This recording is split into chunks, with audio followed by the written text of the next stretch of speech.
And we are live. Welcome to another episode of 90 Miles from Comics. And as always, I am your host, Chad, and I'm here with the crew. I got the captain himself, Javier. What's going on, brother? Going on, guys?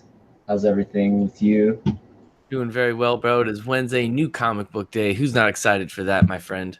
Super excited. We just had a great movie release over the weekend. I'm sure everybody saw it. If you didn't, get ready for spoilers. Say it Yes. right now. Spoiler alert. Yeah. At the end, closer towards the end of the show, we will be talking Endgame, and we don't care. Spoiler alert. When we're talking Endgame, if you haven't seen it, you're going to want to hop out. I'll make sure to alert you guys if you hadn't seen it yet. But we got to talk about it. I think it's been long enough. It's killing us to talk. It's been almost a full week, bro. So let's do it. Spoiler alert later. But before we get there, we got to get to the other member of 90 Miles from Comics. We got D-Hyde in the building. What's going on, D-Hyde? Not a whole lot. I was just reading Savage Avengers, listening to Monster Magnet before I hopped on. What's going on? I actually was able to read Savage Avengers as well earlier today, and what a great read. We won't be talking about it tonight, but we'll be talking about it next week. And can I say, awesome. Maybe we should have told you to read that one, Javi. Maybe we should have thrown that one in there as a surprise. Did you put it in my box, or was it? Because it was in my box, and I was like, oh, fuck yeah, like, hell yeah. Unfortunately, Javi, I don't know if you read my comment earlier, but I did not visit that. Oh, you didn't even go there tonight. Yeah, I get you. But yeah, no, I think I put all Avengers on my pull list. So that did end up on my pull list, and I am super excited to read it. Same thing happened to me, Javi. I was like, oh man, I forgot to subscribe to it, and it was just in my box. And this is one of the times I'm like, all right, fine, tell me what to buy. I think they got some extra variants, and I got the variant cover, so. Oh, that's awesome. Yeah. I did not. Old plain Jane. I picked it up today. I was able to read it earlier, so great read. I'm excited to talk about it next week. Maybe me and Hyde can talk about it a little after off air, which would be cool. Oh yeah. But before we get into comics, because that's what we do best, I just real quick want to shout out a couple of people joining us in the chat. We got Asian Fun Comics. What's going on, brother? We got Ed Dude, my MCE family. What's going on, brother? We also have Comics for All People, #1. Just the Rican Rod. What is going on, Rod the Rican? We also have Mr. Gretzky in the building. We have my homie, and anytime he's up in here, I got to strap up because he's only strapping up with gold as well. Biggie Shaq is in the chat. What is going on? The champ is here. Biggie Shaq, what's going on? You already know Y290 is in the building. YouTube is 90. And when you're ready to come at the dollar bin champ, you let your boy know. We also have, I guess Rod's getting ready to go see Endgame. So enjoy, Rod. You made it out of here just in time before we started talking spoilers, my friend. So good call on your part. As I'm messing up my setup back here, because I had to strap up real quick. You know, that's what I do when Biggie Shaq's here. But we can make this work. There we are. So, yeah, man. We also have... No, that's everybody. We got everybody in the chat. Thank you, guys. Appreciate you guys for being here. If you guys can, make sure you hit that thumbs up button for us. And share it on your social media pages. Let the people know we're live. They can be in here with us as well. Nerding out, geeking out, talking comics. Now, a lot of books came out last week, as you guys know, and I know, because I did a lot of reading. I don't know about you. Oh, yeah. A lot of books came out. A lot of good stuff came out last week, too. No, for sure. And there's 3 books that came out last week that I did read that I'm not talking about here. So just real quick, I'm going to just show them off real quick and plug the shows that I'll be talking about them on. So that way you guys come here and hear what I thought about them. So first up, we got Detective Comics 1002. Tomasi writing this. I will say, if you want to know what I heard, you got to listen to the Comic Bros. That is me, Comic Head 84, Jeffrey Comic-Con Henson. We all have ongoing titles that we're each reviewing on different channels, and this book will be talked about on Comic Head 84's channel. I'm hoping we can do it tomorrow night. I want to call it Tech Thursdays. That would be kind of, Tech Thursdays. Tech Talk Thursdays, because tonight on my channel right after here, 10 o'clock Eastern, hopefully we're on time. We have a couple people that may be running a little late because of work, but that is quite all right. But we'll be Symbiote Talk right here at 10 o'clock tonight, and we'll be talking Venom 13. So make sure you guys want to hear what I thought about this. You guys come back to 90MF Comics channel because we'll be talking Venom 13 with the Comic Bros, Comic Head 84, and Jeffrey the Comic Con Henson right here. And I got one more for you guys. I'm starting up a new show about a run and series that I think no one is talking about, and I definitely want to shed some light on it. I got a great panel joining me. We're going to have Edwin, the comic jabroni, on the panel, and C. Woodard Carson himself, and we're going to be having Turtle Talk Thursdays, and I'm hoping it's going to be every Thursday around 7:30 or 8 o'clock, and we're going to be talking anything Teenage Mutant Ninja Turtles, and definitely because this came out last week, we'll be opening up with Teenage Mutant Ninja Turtles 93 City at War. So make sure you guys stay tuned for that will be here tomorrow night as well. So we got a lot coming your way. So make sure you guys are here tomorrow night around that. You'll hear my thoughts on those books. But most importantly, we're going to talk about the other books because there's still a ton of books that came out last week. And we're going to talk about those now with Hyde and Javi because these are my dudes, the crew. So you guys ready to make it happen? Oh, yeah. All right. So I think you guys should just go ahead because I didn't read it, and we got to get some DC love at least up in the show. And you two need some love right now because I've just been taking up all the sunlight, right? Go ahead and walk us through Action Comics that came out last week. All right, Javi, after you just started it.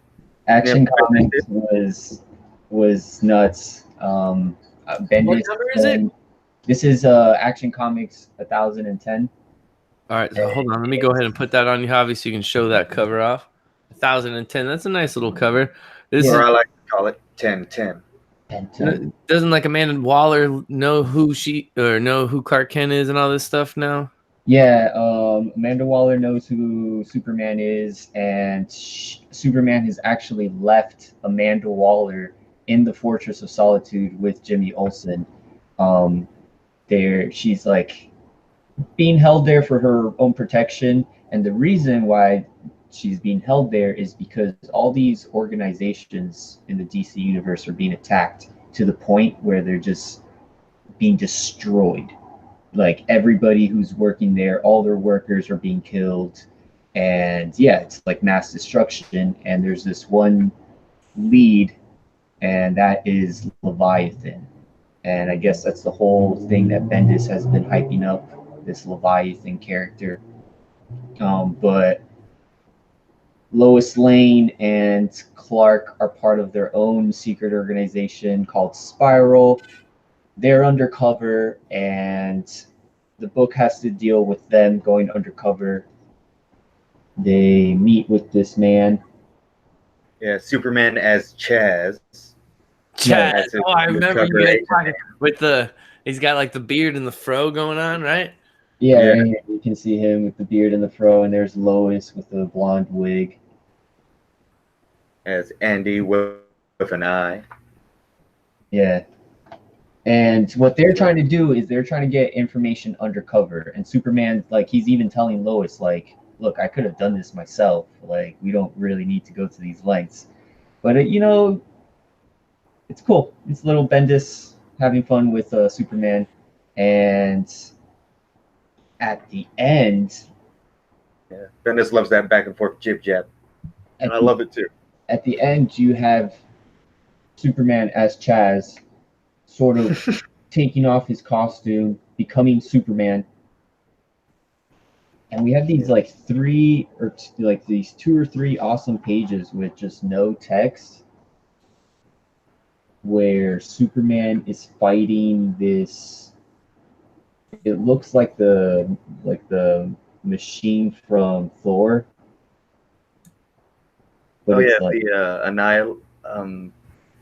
I can't remember what it's called. Boo. Okay. Oh, wow. Yeah, that guy's an intimidating looking shadow figure. And it has to do with who Leviathan is and like who's behind all these attacks on all these organizations. And here you have Superman taking this guy into space, like not even hesitating. First thing he does is sees the creature, flies into space with him, and then launches him into like the outer rim. No text or nothing. I thought that was pretty sick. One thing that was hilarious about when Chaz reveals himself to be Superman, there's a panel in here where one of the agents of Spiral, like of this whole thing that they infiltrated, goes, "Oh my God, Chaz was Superman the entire time," and that's a perfect world. If you're not reading it, it can be confusing, but Bendis is taking Superman undercover, and the whole point and the whole arc is they're trying to figure out who Leviathan is and why the heck they're causing this much destruction. And it has led Superman to be undercover as Chaz. But at the end, Lois has gone missing, and he's back as his normal self, and he's just calling out for Lois. And he does seem to be covered in a blue light. Yeah, I didn't really pay attention to that. I guess that'll be explained to the next issue where Leviathan is going to be revealed. Yeah. Oh, there was a fun moment in there with Jimmy Olsen sitting with Amanda Waller in the Fortress of Solitude, and he's just taking pictures of her, and she's getting all pissed off because don't take pictures of me right now. I'm pretty pissed about this whole situation. And then Jimmy's just like, "Oh yeah, you're working for them, aren't you? You're working for Leviathan, and this was your whole plan was to get locked up in here." Cuts to a reaction panel, and we don't know what happens after that. That was about midway through the comic. Very spy-esque book, but it's good. Oh yeah. It picked up from the first reveal where he turned into Chaz. Like you didn't really know where it was going to go, and then Bendis is just kind of. I can just tell you right now, Chaz is what sold Hyde on this entire thing. I didn't read it. I was reading it. I'm like, "Oh, Chaz, awesome." It helped. I know you, Hyde. You're Like, really this is great. Like, yeah. I do like those splash page, or not the splash page, but those action pages with the fight sequence. Like that was very well done. Yeah, no, it was insane. It just looked so sleek. Yeah. Like, yeah, and the coloring is perfect with the red and the blacks and the cityscape. It's something else. My camera's no good for showing people things, but I did it. I did it. That's an awesome frame right there. It's so good. Yeah, recommend. I'm with Javi. I recommend Bendis' Action Comics, and Steve Epting is killing it on this arc. Like, his art's so beautiful. Sweet. Action Comics 1009, correct? 2010. 1010. Sorry, I'm completely wrong there. 1010. Thank you, gentlemen. That was awesome. I do want to shout out a couple more people for joining us in the chat. We got Thor Kiburo. What's going on, man? We also have Thomas Churchill joining us. And we got the Macho Head himself, Macho Head 84, saying that YouTube is Javi. No, Javi, you best believe YouTube is 90. You best believe that. So, but shout out to my boy Kenny. Me and Kenny will be getting down on some symbiote talk tonight, right here, 10 o'clock Eastern. So be ready for that. All right. I got everything that I read in here, so let me open this up. So what do we want to talk next, fellas? We can talk Thanos, right? Yeah. Cool. Oh, yeah. Talk about Thanos. All right. I know Javi's going to show off that cover right there. Let me put it on Javi for a moment. So that is actually local South Florida boy cover right there, Jeff Deckel, which is pretty cool, or Jeff DeCall, however you want to pronounce it. And then I actually picked up an exclusive C2E2 3000 printed variant myself, which is kind of cool. So, but yeah, Thanos, issue #1. We all read this. Javi, I guess I'm going to turn to you to showing it off and opening it because this is the only cover I got, and I don't want to reopen this again. So, Oh, definitely. And I had to read mine digitally, all like right. a future man. So, all right. So, what's cool about this book? I guess if I'm not mistaken, is it a female team on it? On this, no, wait, I don't know. I don't know. I have to look it up. I don't know. Oh yeah, it's definitely a lady writer. Yeah, I know that, but I'm not sure. I feel like the artist might be too. Right. Well, her name it's Ariel, but Ariel could could go both ways, And Antonio, so we have an Antonio. Probably that's the color or the penciler or something like the inker. So, all right. Anyway, this book really focuses on, I guess, or what we're being told it's going to be the relationship between Thanos and Gamora. And you kind of, I guess it's almost like the retelling of Thanos coming across Gamora. Is that a good way to, summarize this book as a whole? Yeah, Thanos coming and finding Gamora, and then this weird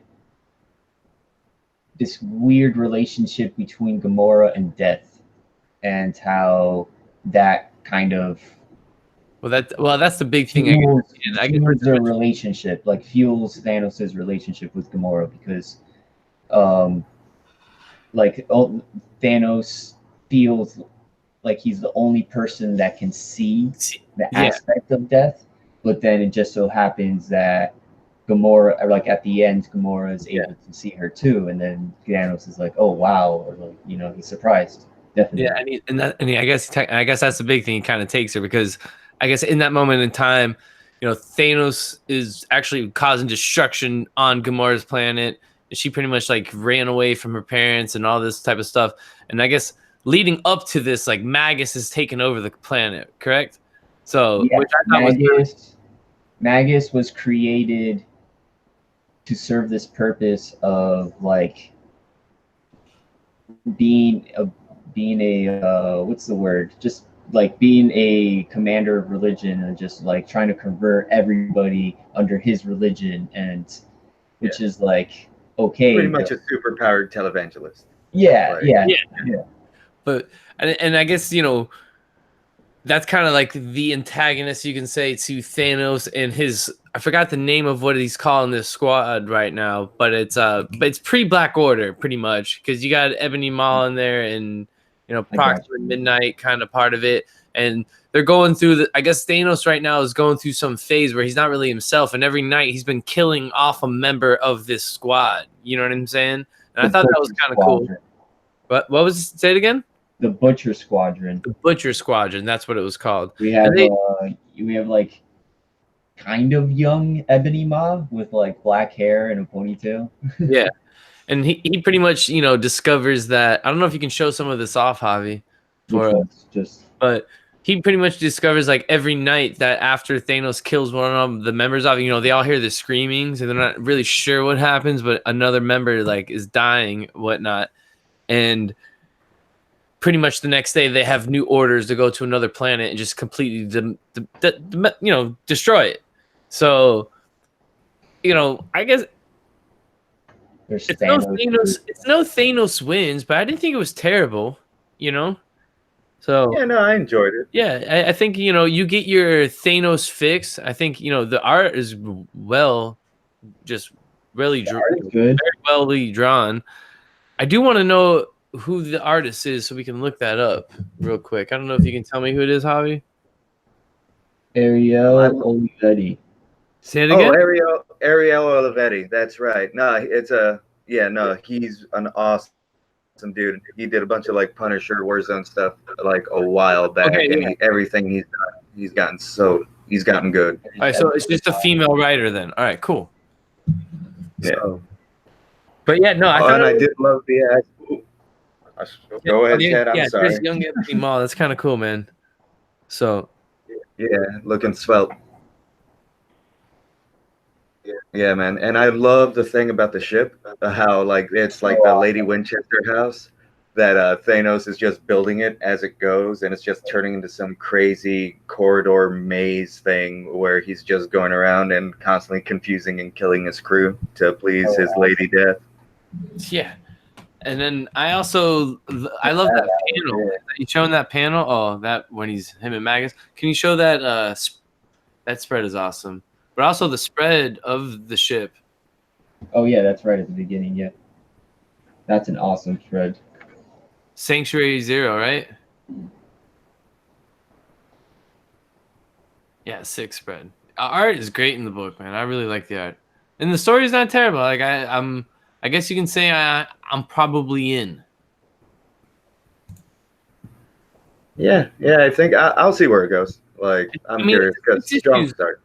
It's 6-issue miniseries, so let's see where it goes, man. I'm in. I dug it. I don't know if you can show off. Saw that. I like that how Death looks. Splash was cool. I like how Death has like a little like mask. Yeah, and then this is what how he was explaining. So Death is walking away. Can you show the page before that? Yeah. Does it show Death in that one too, or no? No, it just shows just that one. Yeah, it doesn't really show Death again. All right, so it's just that one. All right, so that was. Just go back to that page, if anything. So that was the one page. So, yo, what's up, Chad? We got Chad in the building from the Comic Core. What's going on, brother? Yeah, so that's that page where Death is walking away, the one before, and then both Gamora and Thanos see Death, and then Thanos discovers that Gamora can see Death as well, and that's kind of like where the book ends. And I guess that's where he takes her from this point on. So pretty cool, man. I dug it. And I guess I'll show off. This is Thanos #1. This is as Chad's here because he was at C2E2. And this is the reason why I went ahead and got this cover. Because I know a lot of the guys in the comic book community went to C2E2. So I was like, oh, it's a C2E2 exclusive cover. I'll go ahead and pick it up. So, and I dig it. So. It was cool. Yeah, it was cool. I dug it a lot. All right, do we want to talk a little Avengers real quick, D-Hyde? Avengers 18, War of the Realms tie-in? Or I guess it's not really tied in yet. Well, kind of is. They're running around bashing ice giants and stuff. Yeah, true. I guess you're right. True that. So, I guess what is cool about this book in a nutshell is you pretty much get Squadron Supreme put together, and it's kind of like their own little origin, I guess, to this arc and what's going on. I dug it. I thought, to D-Hyde's point, I almost forgot. You got ice giants running around and stuff like that. And I don't know if you've seen the map too. Oh, that was cool. Yeah. You get to see the map of like which parts of the world have been taken over by, like, I guess you can say, like,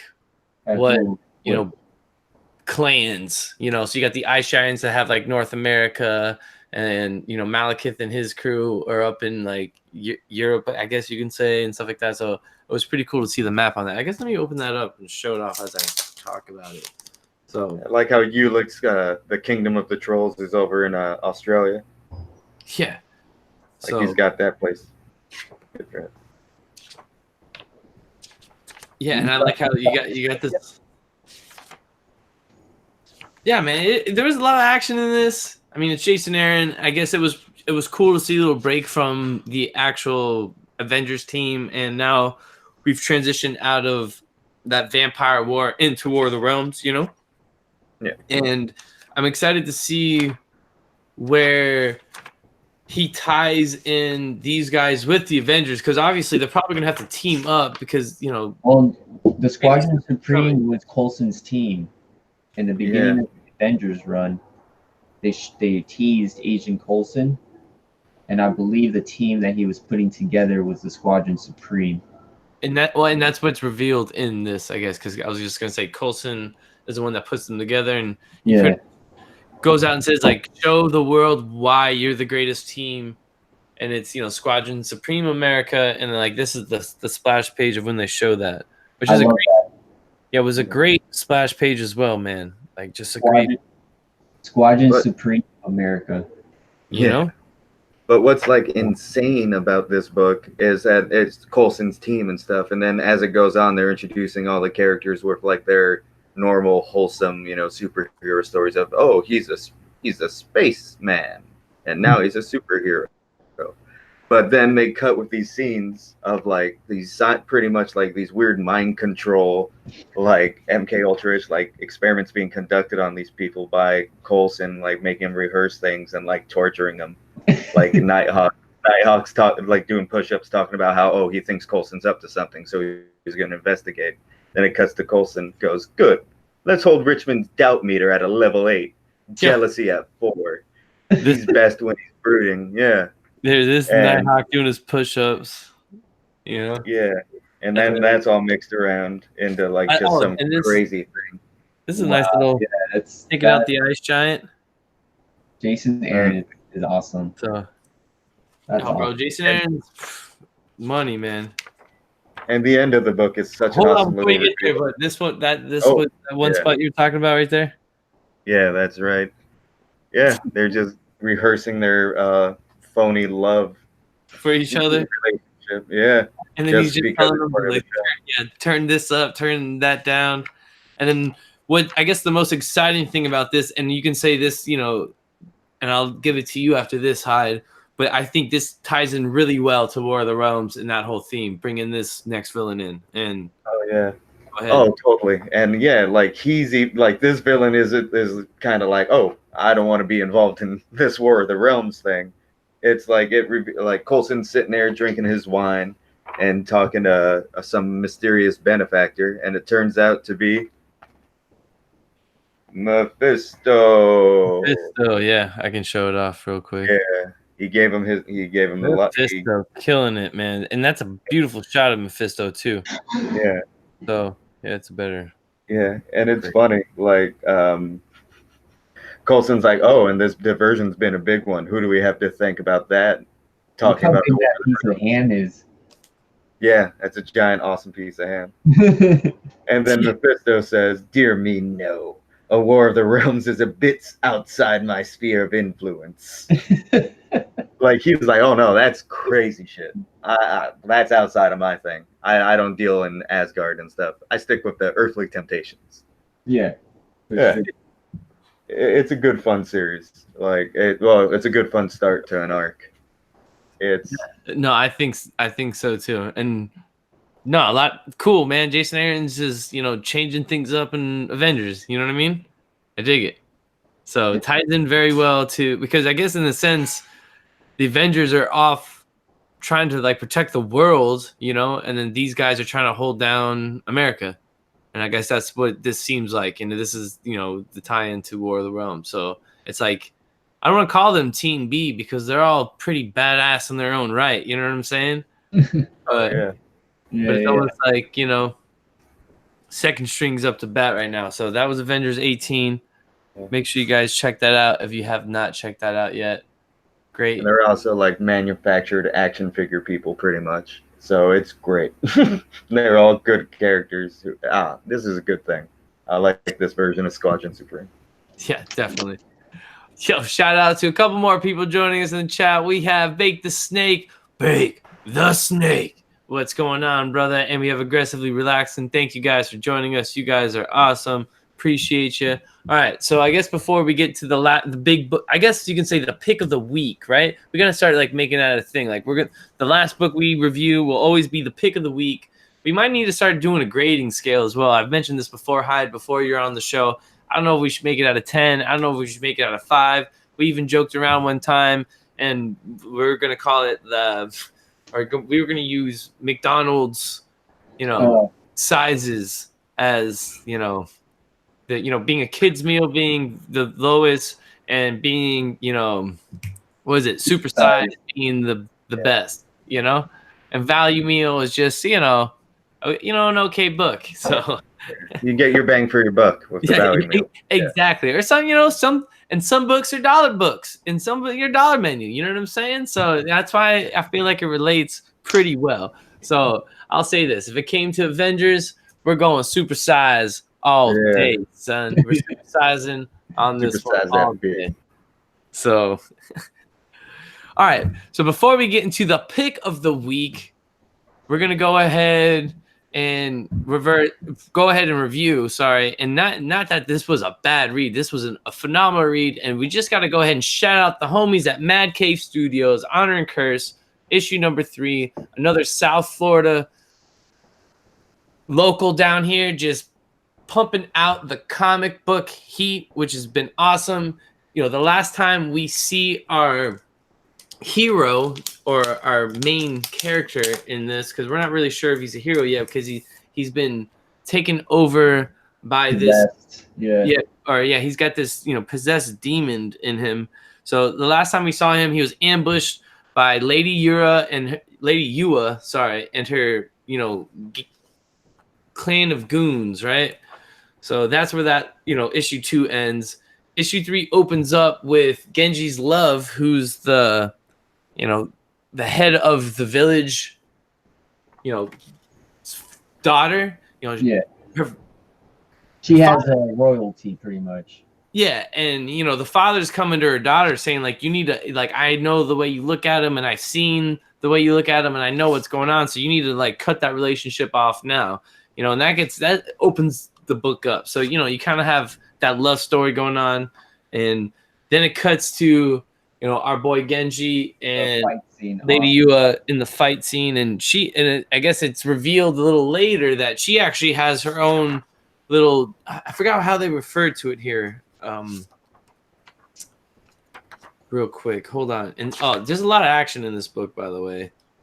But yeah, I love she starts casting a spell, and they actually draw like the somatic symbol, not somatic, but the hand symbols for it. Oh, so it's referred to as Tengu.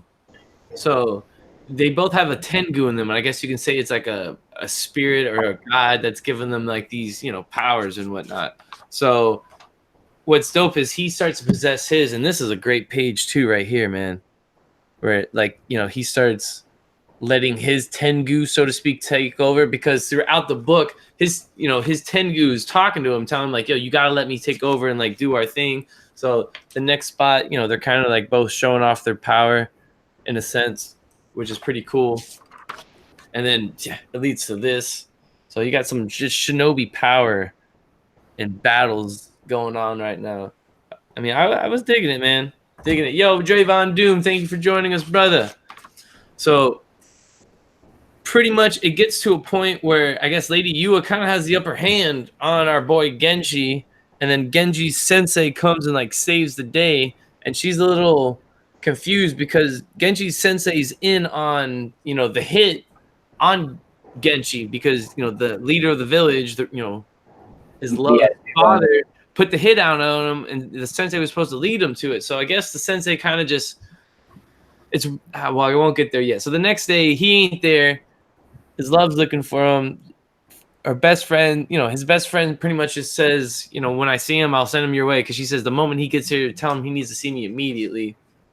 And then we just get to this point where Genji has to like really come to terms with him and his sensei, and like has to trust him, and he tells him like, look, your Tengu and her Tengu, we're going at it, and you got to control yours. And he's like, do you trust me? And you have this little moment where they shake hands and they go forward, I guess, on their journey and venture, because he's got to overcome, I guess, what's happening to him. So then it leads to Lady Yua. I guess, of course, she's not the mastermind. She's being controlled or has her own master herself, and she kind of went out on her own without his permission, and she getting a little choked out right there. You might like that height. Whoa, what's that supposed to mean? So she gets in trouble for going out on her own, and then I guess the leader of the village, I forget his name, but he goes into like a certain spot and he's looking for Genshi, and these guys aren't really giving up any information. So he kind of approaches these dudes, and they're all like, yo, what's good? And then he just pretty much goes into some sort of rage, and it looks like he has some sort of Tengu himself, I think. Now, that's what I think, Javi. And he kills these guys, chops off heads, and pretty much is going to frame Genji and says people are going to be looking for Genji when they find out he just, killed all these villagers. And that's where the book ends. And then you get this nice little cover shot of issue 4, but you definitely got to pick that one up. So you got to definitely pick that one up. So yeah, bro, great read, man. I dig it, man. I'm into what Mad Cave and what they're doing in here. A lot of fun, yo. I would say, Hyde, if you can, pick these up or even go online digitally and read it, man. This is a cool. Only if all the issues have somebody choking a woman in it, apparently. Because that's what I love. Well, why? I get that. My bad, man. My bad. It's all good. I guess I shouldn't let everyone know your secrets so soon. Yeah. Yeah, we could have whole episodes about it.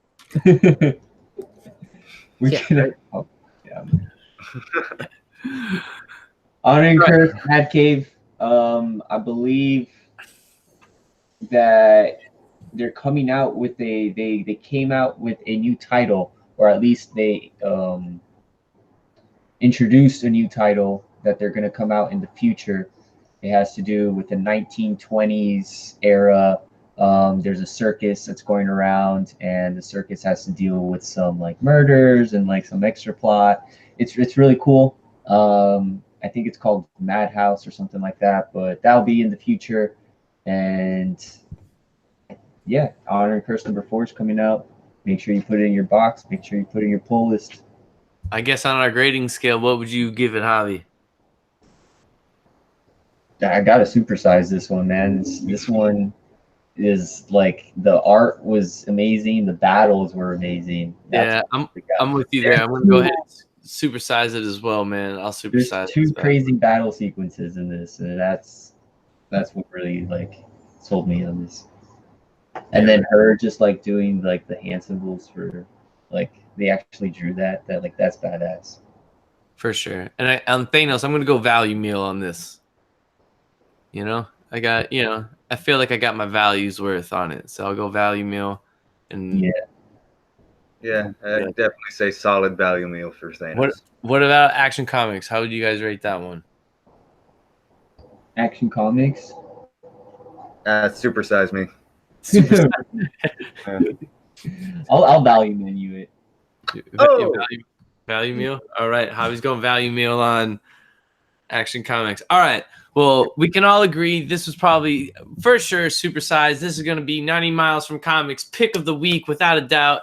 And we're going to go ahead and we're going to talk about Fantastic Four, issue number 9, The Judgment of Doom. And this book pretty much concludes the whole Doom storyline and arc that we've been in with Fantastic Four. And may I just add, I think Dan Slott has been killing this since he's been on this and since they have brought in Fantastic Four back. And especially this arc in particular. Can we all agree this was the read last week? I might have just jumped the gun on that. And I'd have asked you guys. This is great. Like, yeah. Biggie checks. Yeah, Hyde would like that. Yeah, that's too funny. Well, he must be talking about Mr. Hyde, because that's not how you spell my name. Too good. Yeah, sick burn on my part. Yeah. But can we go ahead and, as a group, agree or disagree? Do we want to put it as the pick of the week of last week? This, for sure. For sure? What about you, Derek? Sorry, I was reading a comment. I'm so sorry. What was the question? I'm so bad. No, would you put this as your pick of the week last week, or last week? Yeah, I got it. All right, cool. So I guess we can officially say, because now I got the consensus. I kind of jumped the gun earlier. This will be 90 Miles from Comics, pick of the week, read of the week from last week. Fantastic Four, issue number 9, Judgment of Doom. You heard it here first. Let's go ahead and just jump right into it. I guess before we even get to that, you all saw that little Black Cat J. Scott Campbell preview we got? Thought that was nice. Oh, yeah, that was awesome. Right? Headlights. All right, so the book opens up with our boy Franklin over at that girl's house that he's kind of become friends with, and and he was watching his family on TV kind of just go at it with Doom, and then of course his uncle comes running in and pulls him out, and that's kind of, or this book opens with his uncle in kind of like running and pulling him out. Now I would say kind of starts off with a bang, because this girl, who I don't really know who she is, I don't know if you guys know who she is, I don't think anyone knows, but she kind of like gets upset about it, and she like releases these little like demon things out, and they start like running for their lives, which I thought was pretty cool. So they get out of there. So we flash back to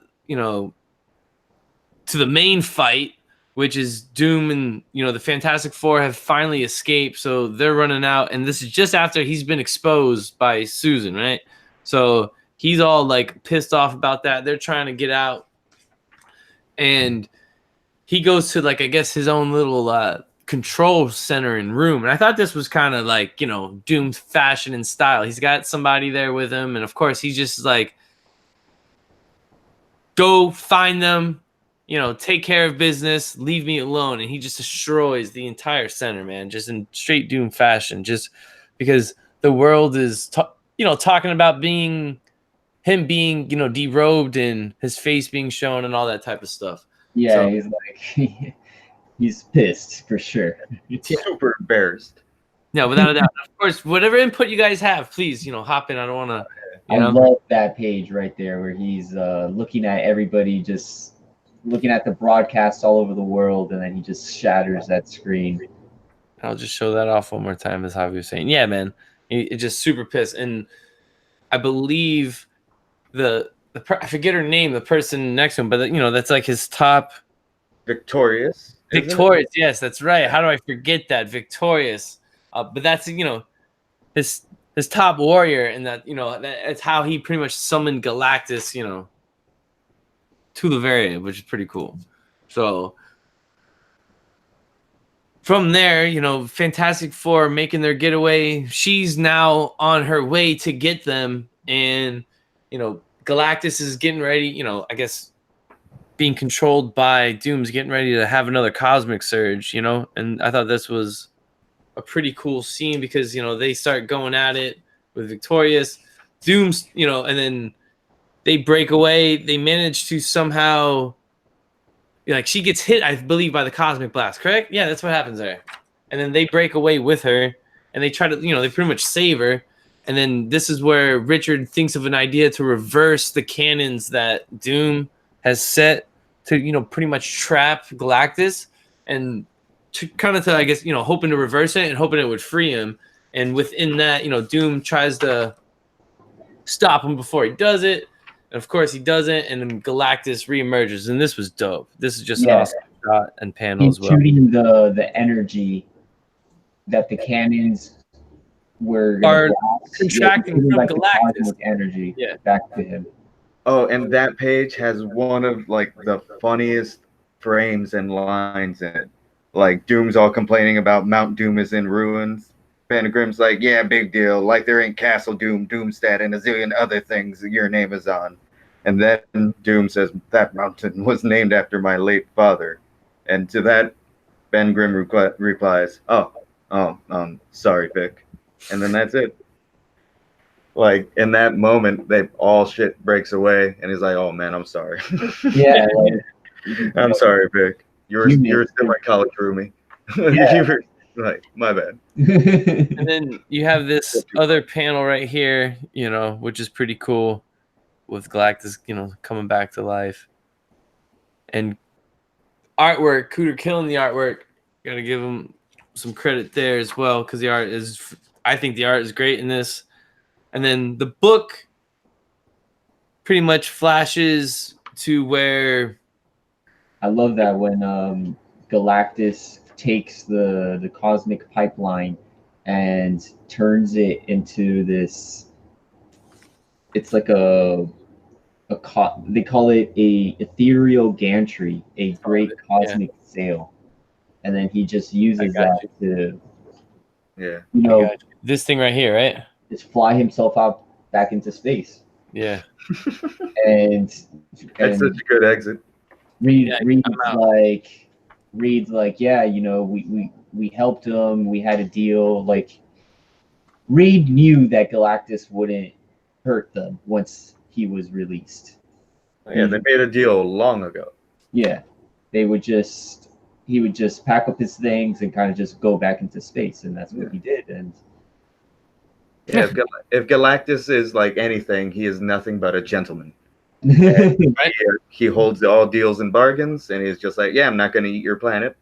Me and Reed made an agreement, so I'm just going to fly off on my cool little tube platform and go eat another thing. And I'm out. And so Doom gets even more pissed. He starts to send his army out on the Fantastic Four. You're never going to leave here. Like, I'm going to make an example of you.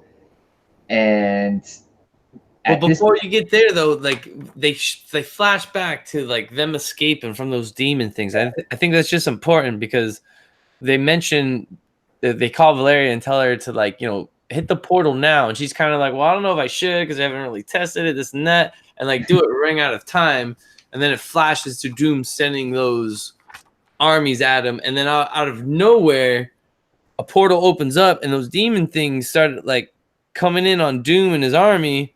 Meanwhile, it teleports the Fantastic Four back home. And it's such a classic Fantastic Four thing to do for sure. Yeah. Just keeping it super Fantastic Four. It's great.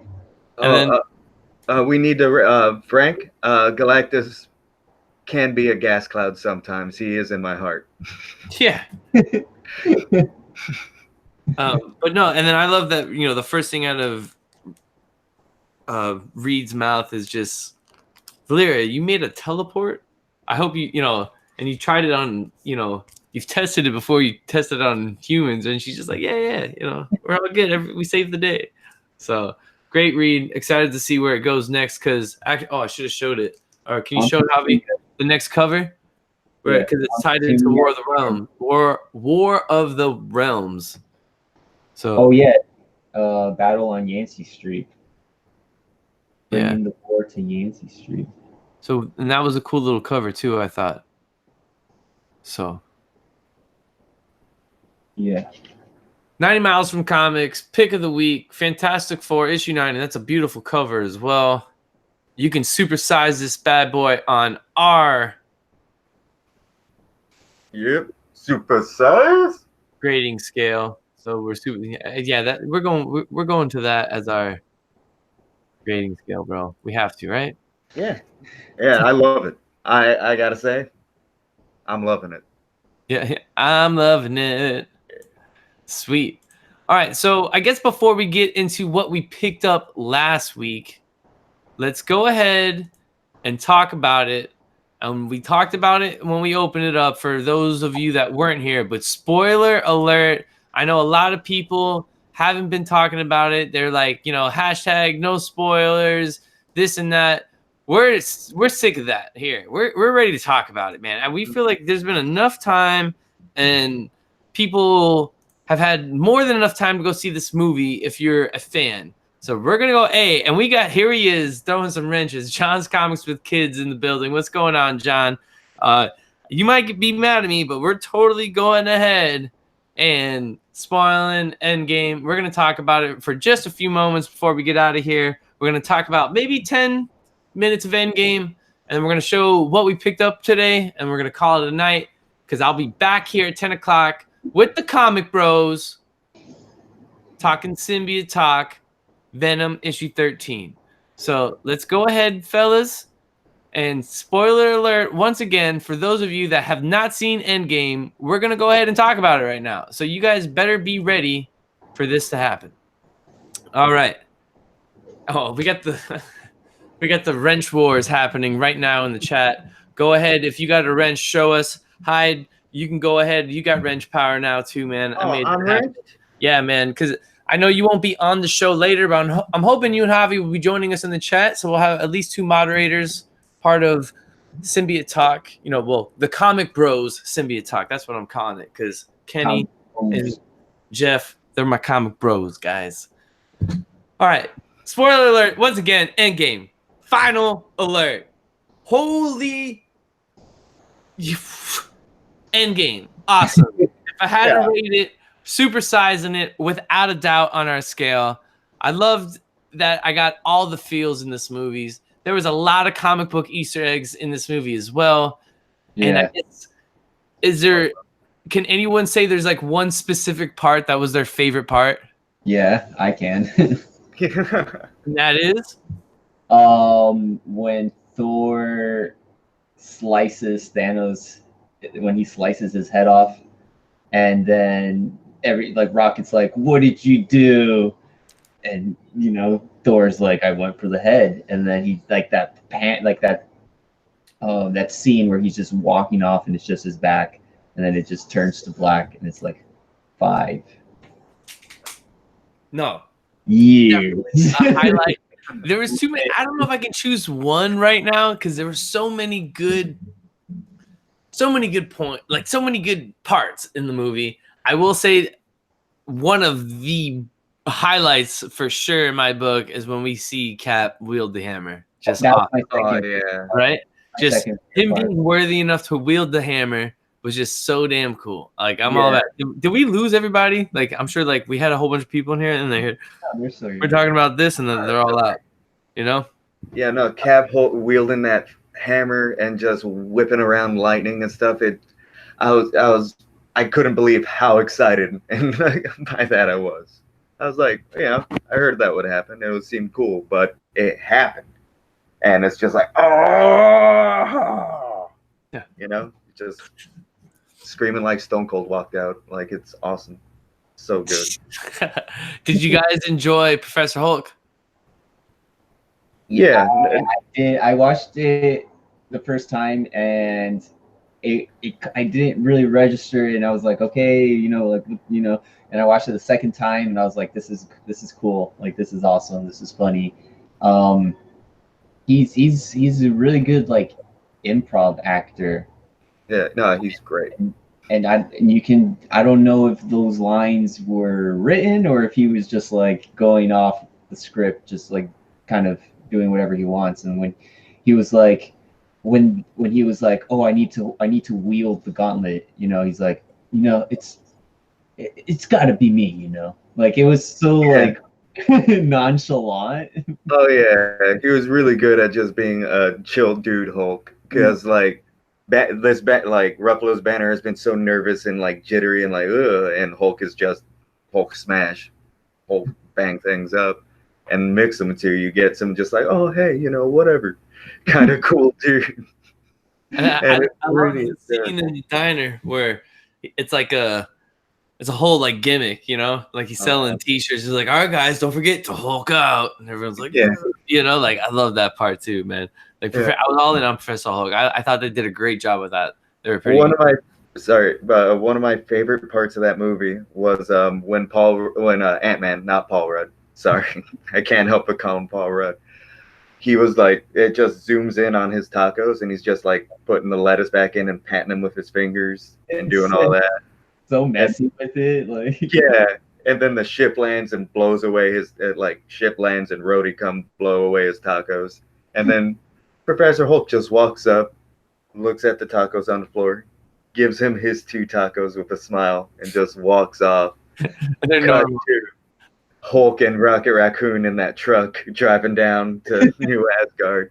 Like, that little moment was like cracked me up so hard. I love that. Meeks and Korg. I like John's Comics with Kids comment right here, that Cap getting his dance. And I don't know if you guys remember, but remember I said them sending Cap back into time? I felt like that was going to be their thing. I'm not sure where I said that. I feel like I said that on here with you guys or somewhere else, but that was something I felt like they were going to do because he talked about that date. So I'm there with you as well, John. Like him getting that date was so awesome, man.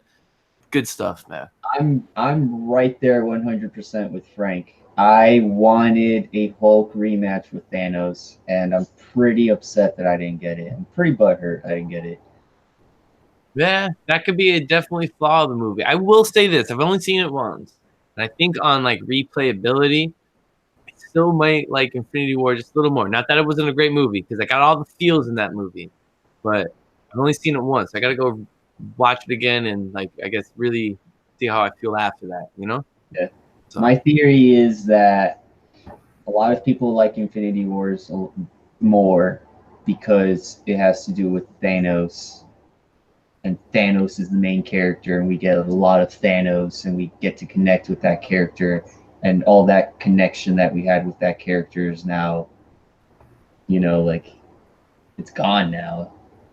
Like some people actually wanted Thanos to win. No, for sure. And and we don't have him as a villain. And I guess this could be a good way to end it before we start talking about what we picked up this week. What is the next big MCU villain you want to see? That's a tough one. I gotta say, next villain. yeah, I think I got mine. And I don't know what they're gonna do with Fox and stuff. Like in this dream world, Doctor Doom. I need to see a good Doctor Doom. I need it because that's just the best villain. Yeah, everyone wants Doom. Even the first thing John's Comics with Kids said Doom, thank Doom. But isn't it a little too soon to get Doom, you would think? Well, I guess you're right because of the Fantastic Four stuff. It's just coming over, and if they were doing that, that means they were working on stuff they shouldn't have been doing. And I hear you there. But thinking like in the next phase, because the next phase is already planned out, and I feel like there's got to be like an overall, main villain like there was here. I mean, some things that I've heard to be thrown out there could, especially right now because we have Kang, the time, the Time Conqueror. Because there's time travel that's been introduced, so that could be someone that could be brought in as a big villain, against the Avengers. Another one that I've heard is possibly Annihilus, and I think that could be cool, And I don't know. These are just a couple of villains I could see. I don't see a little more realistic outside of our boy Doom, because yes, I would love to see Doom as well, but it might be a little too soon. Just might be a little too soon. That's all. I don't see Doom being I see him being a Ronin type of character, for sure. Like a Ronin type of villain. I don't see him being like a Thanos type of villain where they build him up over 10 years. That would be cool. Yeah, if that's what you mean. Then, I don't think he has that much. Like, what is he going to do? Oh, he's Doom. Yeah. No, don't tell him that. Yeah, the thing is, the moment you introduce Doom, though, the great thing about that, you can put him in anyone's movie and he can become anyone's villain. And that's definitely they won't. He's got his own goddamn country, Javi. Yeah, bro. Back off of Doom. Back off of Doom.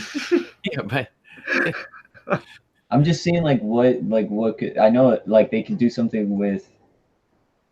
I don't know, man. That would be insane. Well, that's why I say it's a little too soon, and that it's possible we could see characters like I said, Kang the Time Conqueror.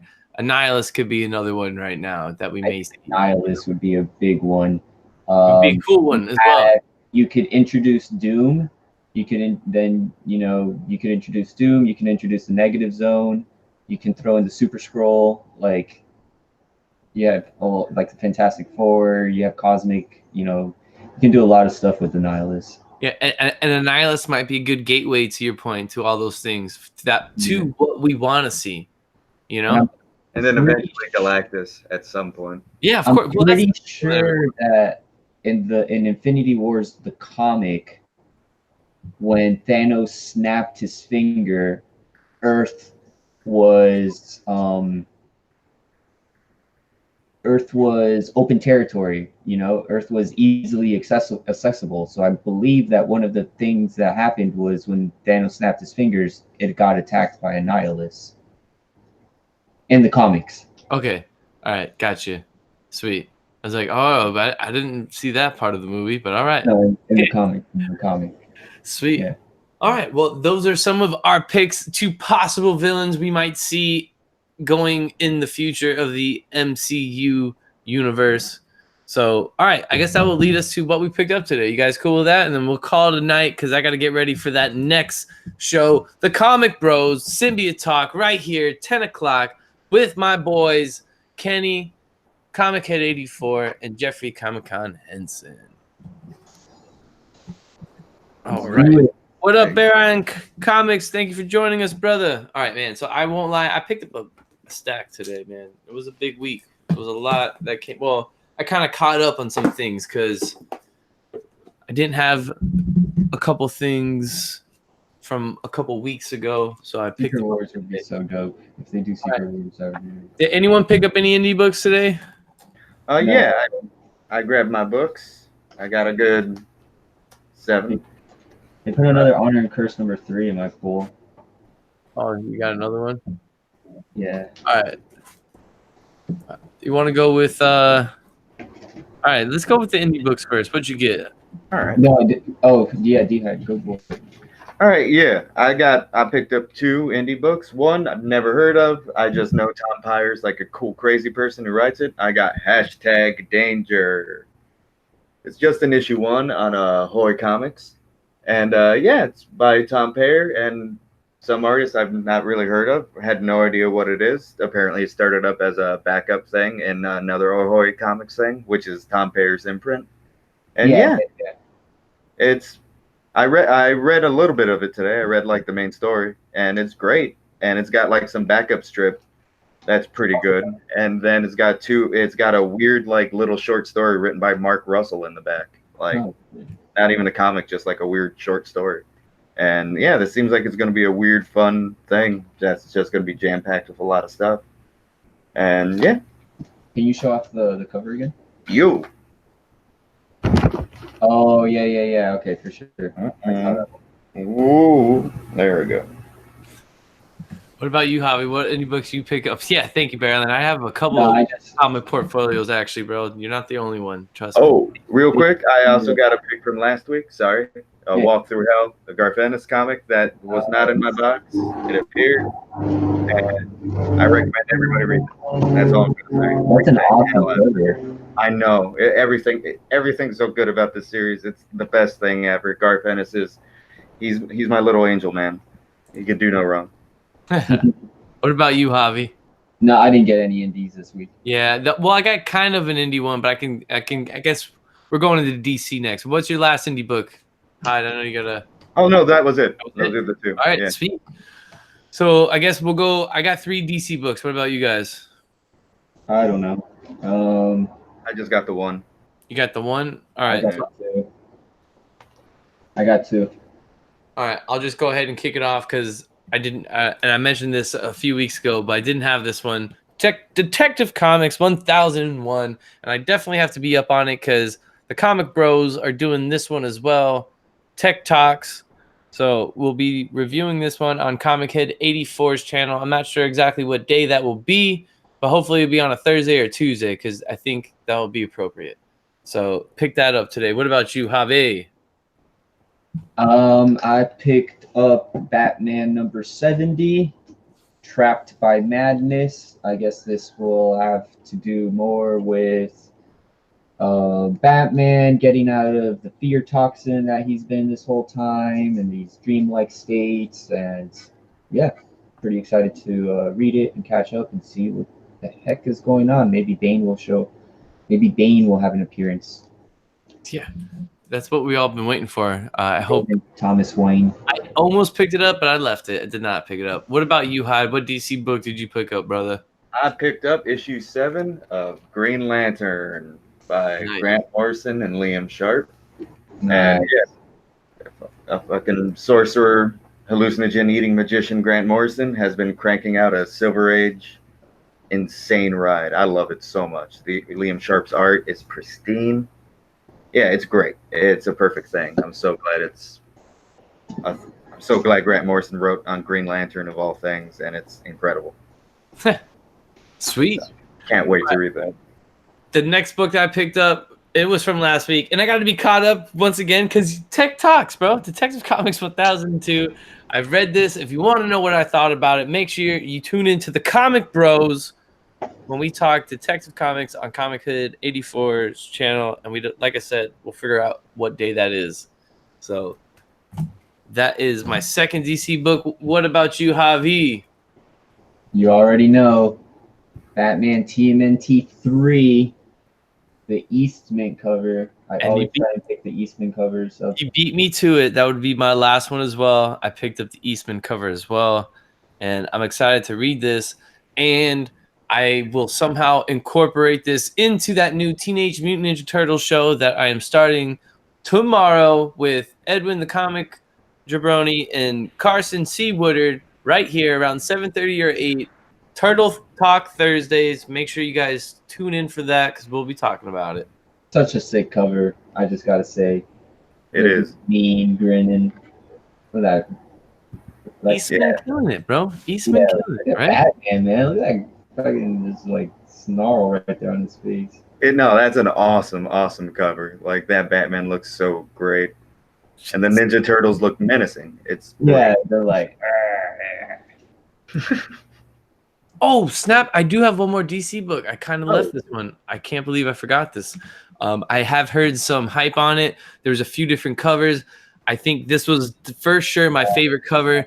Turns out it was only one per customer on this cover as well. And that is Deceased number 1. And if I'm not mistaken, this is I'm not sure which variant it is, but I couldn't pick it up because all of them were damaged. Wow. Well, I don't have that problem now, Javi. I hate to say that to you, bro. Like, you should have told me because there was a stack, and I would have. Well, I could try to go back. We'll see, because it was actually one per customer at my LCS today. Yeah, but they do that for the like the Virgin like DC variants. Those are one per customer too. Yeah. So yeah, bro. But this cover is super awesome. You see Joker's face in the balloon too.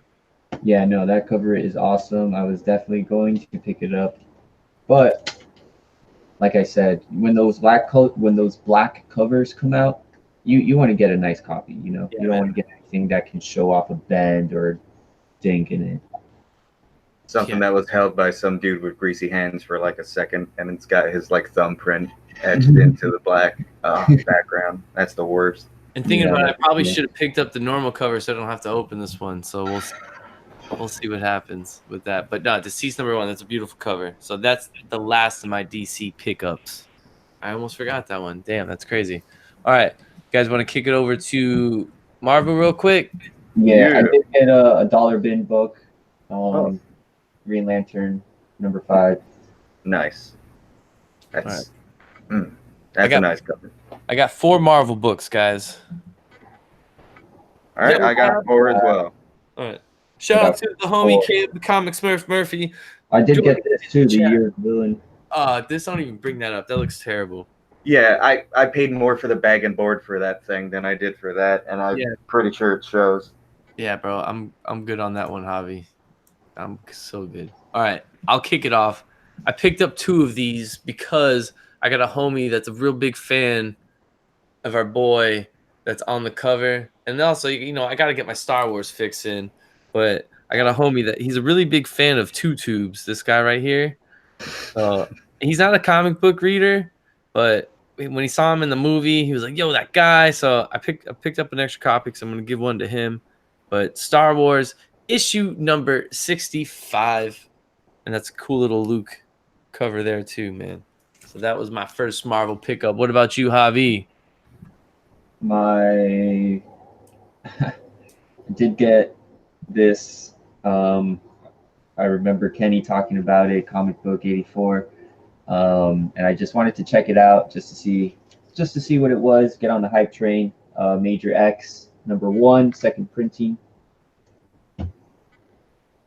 I put number 3 in my box today. I heard there was some hype around number 3, so I put that on my box. I don't expect anything highly of this book. I am not an X-Men reader at all. Bought it solely off of Comic Book Head's 84 review, off of his review. I wanted to check it out because he was like, "There's no backgrounds, like there's no background art." So I wanted to see. I can't believe we're showing off I feel on here, bro. What about you, Hyde? What about your first? Marvel? All right, my Marvel pick is the Punisher. There we go. We got Baron Zemo. That's cool. Holding a little Punisher in his hand. with that signature pink sock intact on his face. That's so cool. But yeah, no, it's an awesome. It's been a good series. Rosenberg's killing it. Like I'm looking forward to it. It's been fun. It's Punisher running around in Bagalia, fucking up Hydra. All right. What more? So, got 3 more. We're gonna cycle through these real quick. I'm just gonna show one off that I know that you guys don't have because I'm pretty sure the last 2 we all have. Cosmic Ghost Rider destroys Marvel. What do you mean? And I got the normal cover. I felt Normal like cover. it was dope. Oh, you have one too, Javi? Normal cover. I got a variant. I wasn't What? sure. Nice. Yeah. I Which wasn't sure if one? you guys were gonna get that one. Sweet. Oh yeah. All Paul right. Shear's writing a Cosmic Ghost Rider book. I'm all over that, man. Right? Got For the X-Men sure. on the cover. Yeah, it does. Oh yeah, this is the X-Men tie-in where the Phoenix. Yeah. Oh yeah. Awesome. Sweet. And then, as everyone else did, War of the Realms, issue number 3. I'm sure. War of the Realms, issue number 3, of course. With one of the Awesome cover. best covers. Yeah, man. Like I love that so much. Sick cover. Yeah. It's truly it's so great when a cover comes around that just makes you go, "Oh, I just want to keep it nice no matter what," because that's such a nice cover. And of course, the last pick. but not least, I think the one I was most excited for, and I already read it, and I can't wait to talk about it next week with you guys. Yeah, Savage Avengers issue number 1. I love that normal cover. I got the variant with Conan on the front, but that normal cover is just amazing. Normal It's covers perfect. with my boy Venom right there. Yeah, Frank Castle, my boy, front and center. Well, not front and center, but center. Very center. But I gotta Can't say, wait till Conan gets the Necro Sword. yeah, right. I found that Amazing Spider-Man 299 last year, and I got my goal this year is to get 300. Man, I need that 300 because Venom is my dude, and we're talking symbiote talk right after this in about 30 minutes, right here with the Comic Bros. So make sure you guys all tune in. So before we round it out, I guess can we? Well, I guess I already read it. My dollar bin book for Marvel, and I saw this and I was like, oh snap! I gotta pick this up. I got Marvel Knights, Garth Ennis, the Punisher, number 1. That's sick. Yeah, that's such a good thing. Like I own that too. That's I've sick. had that for a while. Yeah, and I was like, Derek loves this guy. He's been hyping this up forever. I need to pick this up. Garth Ennis on Punisher. With This Steve is Dillon. good. Like this is it. Like, I was really, really happy to find this. That's awesome, And man. for $1. Real quick, the one you're most excited to read, and/or did you read? Mine was this one. What about you guys for this week? War of the Realms. I gotta see what happens, man. I gotta see what happens. I gotta know just be in the loop. Odin, what's going on with Odin? Yeah, I was really pumped. Oh, sorry. I was really pumped for Savage Avengers. So good. And I'm still pumped for it, even though I read it. And A Walk Through Hell, even though it's last week. Yeah, like. Those are the 2 for Hyde. Oh, yeah. It's like amusement park line excited. Like. All right. Hell yeah. All right, fellas. Well, Javi, Hyde, I don't know if you guys got anything going on in your channels or anything coming out you guys want to promote before we get out of here. Make sure you tune in about 35 minutes. I'll be in the chat. You already know I was going to do it one more time. You're going to be in the chat for me? Thank you, brother. Appreciate that. Yeah. What I got coming up is in about 30 minutes, I'll be in a chat for at least a little bit of a pillow fighting championship competition. No, of Chad's Comic Bros symbiote talk. Sweet. Symbiote. You guys are the best. Well, thank you guys. This has been an incredible episode of 90 Miles from Comics. I look forward to being back here with you guys next week. So everyone in the chat, thank you guys. If you can, make sure you tune back in with me a little bit for the symbiote talk, as you guys heard. I look forward to seeing you guys in a little bit. And until next week, remember, Go get your books, people. Peace. Go get your books. Peace. We'll be back in a little bit. Please Later. get your books.